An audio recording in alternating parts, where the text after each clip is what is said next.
La vente sans garantie légale, de quoi on parle, qu'est-ce que ça implique? Il faut le savoir parce que c'est pas sans conséquence. Pour commencer, la garantie légale a deux volets, la garantie du droit de propriété et la garantie de qualité. La garantie du droit de propriété concerne toutes les restrictions par rapport au titre, donc on parle d'hypothèque, d'empiètement, etc. C'est rarement de cette garantie-là qu'on parle quand on parle de garantie légale parce que c'est toujours applicable à moins d'être retiré dans de très rares cas.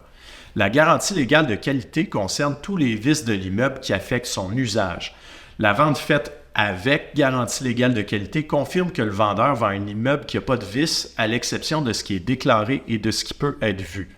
Le vendeur est donc confiant qu'il n'y a pas de moisissure dans les murs, d'infiltration d'eau ou de mouvement de sol au moment de la vente. Si l'acheteur découvre un vice caché après l'achat, il peut aller jusqu'à poursuivre en dommages et intérêts le vendeur. Il doit par contre prouver que le problème existait avant d'acheter. Avenant que la vente est faite sans garantie légale de qualité, l'acheteur n'a pas ces recours-là. C'est pour ça qu'on va recommander fortement l'inspection pré-achat et qu'il va falloir bien lire toutes les déclarations faites sur l'immeuble. Le vendeur est obligé de déclarer tout ce qu'il connaît à propos de sa propriété. S'il cache des problèmes, le retrait de la garantie légale de qualité ne va pas le protéger.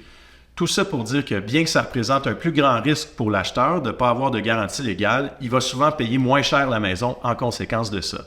Ça peut être un cas de succession où les héritiers connaissent peu la maison, une personne âgée qui craint d'être poursuivie et qui compte sur le profit de la vente pour ses derniers jours, une reprise de finances et la banque ne connaît pas du tout la maison, ou encore une maison à démolir. La garantie légale suit les futurs acheteurs de la propriété, elle s'arrête seulement au décès du vendeur qui l'offre. Une bonne chose à faire quand on achète sans garantie légale est de ne pas utiliser la formulation simple « vente sans garantie légale de qualité au risque et péril de l'acheteur » parce que cette formulation-là nous prive des garanties légales données par les vendeurs précédents.